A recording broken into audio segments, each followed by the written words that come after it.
ఇక్కడున్న ఈ 1వ ప్రశ్న assistant BC social and tribal welfare officers mains 2020లో అడిగారు.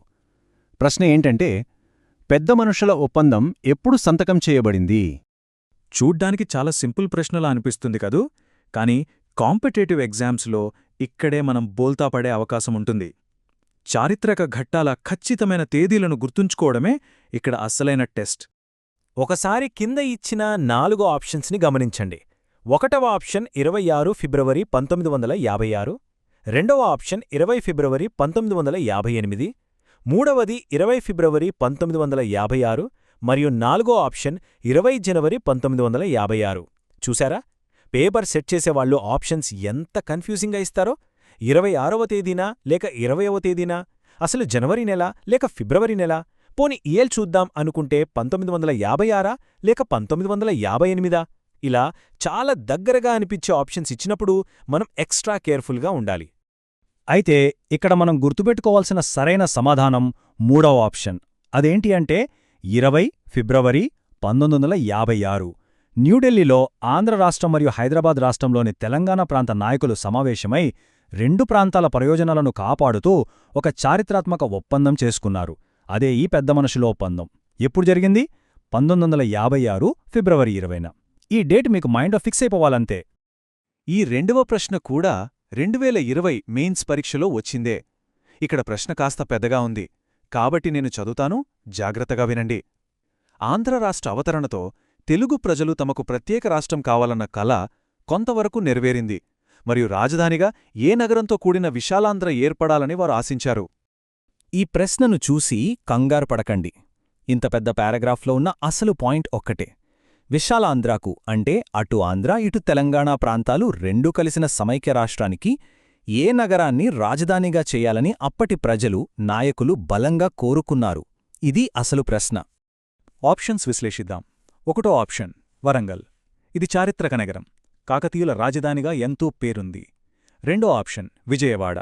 ఇది ఆంధ్ర ప్రాంతంలో రాజకీయంగా, వ్యాపారపరంగా చాలా కీలకమైన సెంటర్. 3వ ఆప్షన్ విశాఖపట్నం. ఇది అతిపెద్ద పోర్ట్ సిటీ. కానీ ఉమ్మడి రాష్ట్రానికి ఈ 3 నగరాలను ఎవరూ ఫస్ట్ చాయిస్గా తీసుకోలేదు. మరి వాళ్ల ఆకాంక్ష ఏమిటి? దానికి కారణం మన 4వ ఆప్షన్ హైదరాబాద్. అవును, సరియైన సమాధానం హైదరాబాద్. అప్పటికే నిజాం పాలనలో హైదరాబాద్ ఒక మహానగరంగా ఎంతో అద్భుతంగా డెవలప్ అయింది. పరిపాలనకు కావలసిన సచివాలయం, మంచి భవనాలు, మౌలిక సదుపాయాలు అన్నీ రెడీగా ఉన్నాయక్కడ. అంతేకాదు, భౌగోళికంగా కూడా ఇది 2 ప్రాంతాలకు సెంటర్గా ఉంటుందని భావించారు.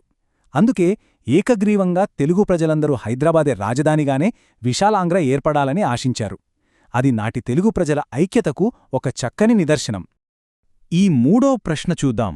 భాషా సంయుక్త రాష్ట్రాల ప్రకారం భారతదేశం పునర్వ్యవస్థీకరించబడిందని 1955లో సమర్పించిన ఎవరి నివేదిక అంగీకరించింది?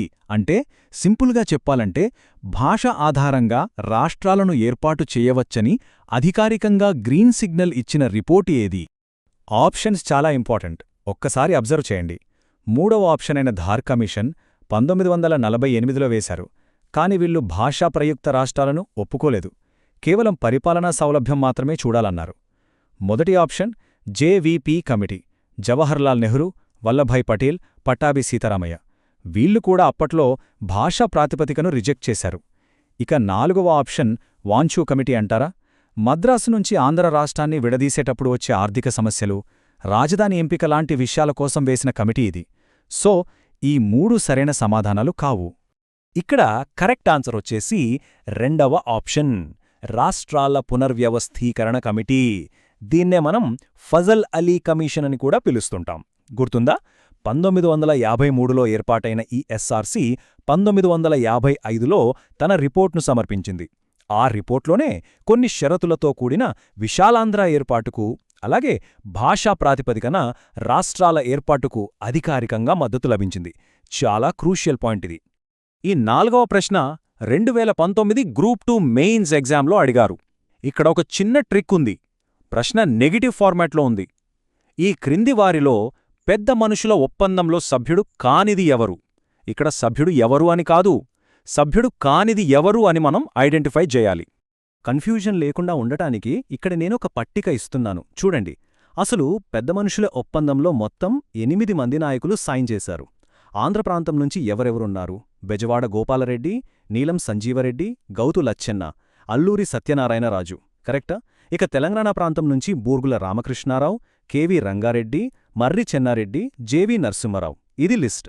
ఇప్పుడు మనకిచ్చిన ఆప్షన్స్లో మర్రి చెన్నారెడ్డి, జెవి నరసింగరావు, అల్లూరి సత్యనారాయణరాజు ఈ ముగ్గురు ఈ టేబుల్లో కనిపిస్తున్నారు, అవునా? కాబట్టి ఆ లిస్ట్లో లేని నాయకుడు ఎవరు, ఆ ఒప్పందంపై సంతకం చెయ్యనిది ఎవరు అంటే సరైన సమాధానం 1వ ఆప్షన్ టంగుటూరి ప్రకాశం పంతులు గారు. ఆయన ఆంధ్ర రాష్ట్రానికి మొట్టమొదటి ముఖ్యమంత్రి అయినప్పటికీ 1956 నాటి ఈ పెద్ద మనుషుల ఒప్పందంపై సంతకం చేసిన ఆ 8 మందిలో ఆయన లేరు. చూసారా, ఆప్షన్ ఎలిమినేషన్ మెథడ్ వాడితే ఇలాంటి ట్రిక్కీ క్వశ్చన్స్కి ఎంత ఈజీగా ఆన్సర్ చేయొచ్చో. 2019 గ్రూప్ 2 ప్రిలిమ్స్లో వచ్చిన ఈ 5వ ప్రశ్నను జాగ్రత్తగా చదువుదాం. సమైక్య ఆంధ్రప్రదేశ్ అవతరణ దీని తర్వాత జరిగింది అంటే ఏ ఇంపార్టెంట్ ఈవెంట్ జరిగిన వెంటనే మనకు ఉమ్మడి ఆంధ్రప్రదేశ్ స్టేట్ ఫామ్ అయింది? ఇది క్వశ్చన్. మనం ఒకసారి ఈవెంట్స్ టైమ్ లైన్ చూద్దాం, మీకు క్లారిటీ వచ్చేస్తుంది. 1వ ఆప్షన్లో బూర్గుల రామకృష్ణారావు గారి అంగీకారమనిచ్చారు. 2వ ఆప్షన్లో కెవి రంగారెడ్డి గారి సమ్మతి అన్నారు. 3వ ఆప్షన్లో ఆంధ్ర రాష్ట్ర ఏకగ్రీవ తీర్మానం అన్నారు. అది నవంబర్ 1955లో జరిగింది. అయితే ఇవన్నీ జరిగిన తర్వాత కూడా రాష్ట్రం ఏర్పడటానికి అచ్చం ముందుగా జరిగిన అసలైన అత్యంత కీలకమైన ఘట్టం మరొకటుంది. అదేంటి? అదే మన 4వ ఆప్షన్.